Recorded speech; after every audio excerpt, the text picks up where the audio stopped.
Good afternoon. I'm Martin Menne. I'm one of the partners in the project here, and want to thank you for coming by.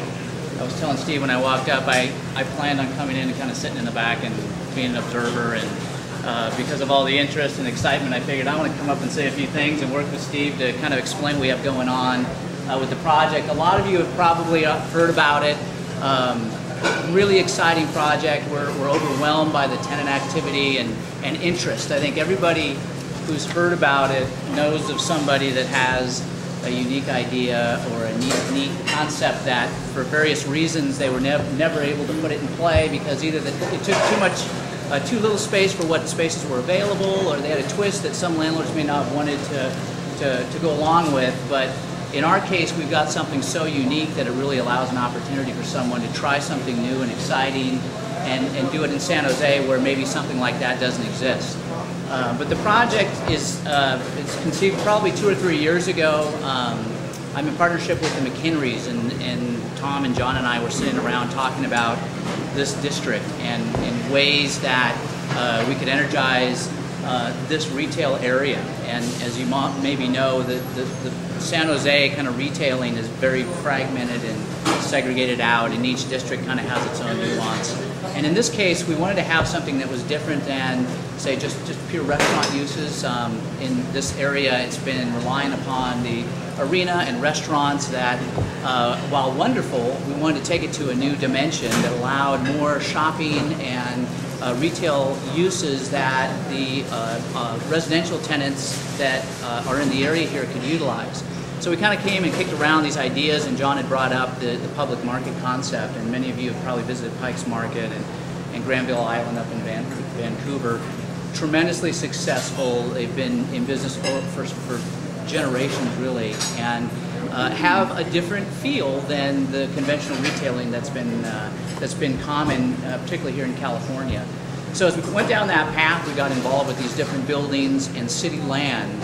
And as we went further down, we all of a sudden realized this is going to be a really complicated project. We had multiple ownerships, we had city participation from a city sidewalk and plaza standpoint, and we had the Peralta Adobe, which is a highly sensitive, oldest landmark in San Jose structure. So as you put all those components together and add in the fact that we've got city, county approvals from a health department standpoint, ABC approvals from an alcoholic beverage standpoint, and sort of throw them into this pot, it was pretty clear that we were going to have an exciting but very complex project. So as we've gone down the path, we've learned a lot. We're moving as quickly as we can. We've got our pedal to the metal.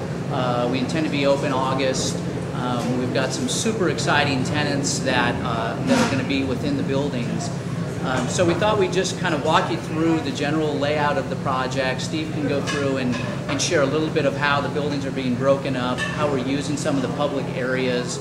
We'll obviously finish up and do a tour, but we kind of throw it back out to you guys and say, what interests you, what do you know about it, and want to have questions geared toward, and kind of open up to an open dialogue at that point. So with that, I'll pass it on to Steve. He can walk you through and think of questions or comments you had, and we'll be happy to answer them for you.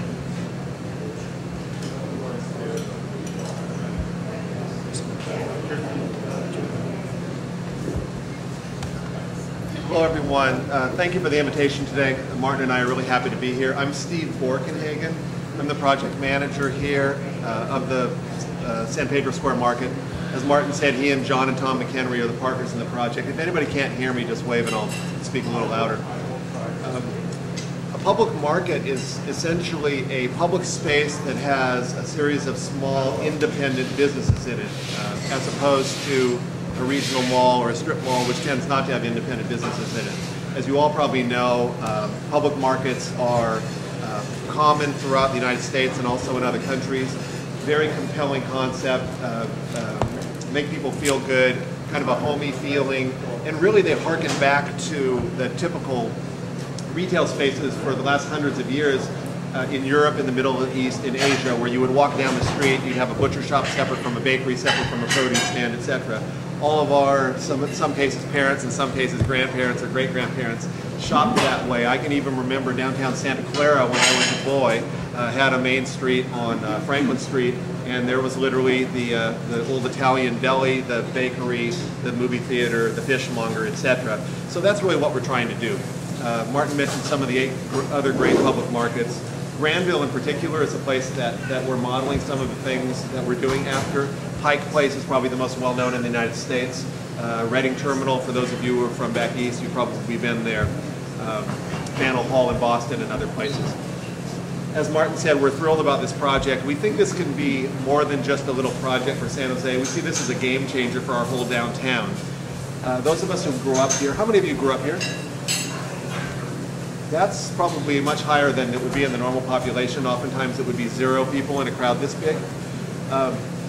In our lifetimes, in my lifetime, I watched downtown San Jose essentially degenerate. I was actually a partner in Camera One Theater, and my family actually still owns ULI restaurant. We started that in 1977. So I basically started working downtown right out of college at the low point probably of downtown San Jose in the last 100 years. People like Tom McHenry and I, who've been around forever, are kind of depressed about the fact that there really hasn't been a there in downtown San Jose in most of the generation at this table of growing up here. We want to change that. We think this is going to be the most important project downtown since the arena, which I think we'd all agree was a game changer for our city. If we're successful with this project, it's going to be more than a market. It's really going to be a place. It's going to be a place that if any of you were going to meet somebody downtown for a drink or to hang out or have a bagel and a coffee, that this would be the default place that you would go. Whether it's in the morning for coffee and a bagel, in the afternoon for beer or wine or a martini, or to have dinner, we hope this ends up being the place that you would logically go. We don't feel like there's a place like this, not just in downtown, but really in San Jose right now or even in the South Bay. So that's what we're trying to create, and we know it's a big vision and a big goal, but we think we can pull it off. So a few elements to our project. The project involves 3 buildings, which you can see on the boards if any of you can actually see the boards. The first building is the old El Dorado Bakery, which is actually the building directly to the north of where we're sitting right now. It was a bakery for 50 years or so. Many of you probably knew it as the restaurant, the name of which just escaped me. Martin? Someone?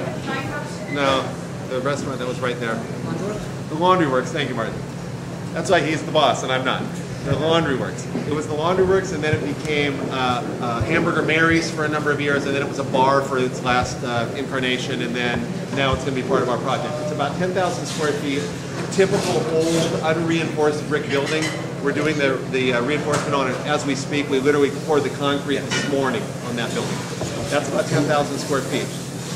On the corner of St. John and Almaden Avenue is a building called the Lusardi Building, about 10,000 square feet, basically just a big open truss kind of barn building. That's exactly what most markets are in. People would typically call buildings like that market halls. And then we're building a new building on the corner of San Pedro and St. John. This building is going to be about 4,000 square feet. It's going to have an iconic sign on the top of it. The sign is not going to say Urban Public Market, as the boards here say. That was an early placeholder from a year or 2 ago. So that sign's going to be very important to us. It's going to be huge letters, possibly as tall as I am or taller, that you'll be able to see from the surrounding neighborhood. We think it will be very well known around here. We're actually still toying with the sign and exactly what it's going to say. We're considering doing something very creative and outside the box rather than just having it have the name of the project on it. Everywhere you turn, we're trying to be very creative and make this different from any other retail experience that exists in the county. We want to have unusual events happening here. We want to have things like bells ringing. Maybe every day at noon we all stop and we sing a song, things like that. Again, this is not Jamba, it's not Starbucks, this is not Panda Express. It's something completely different. That's what we're trying to do. The total interior square footage on this first phase of the project, which is the only phase currently planned, is about 25,000 square feet.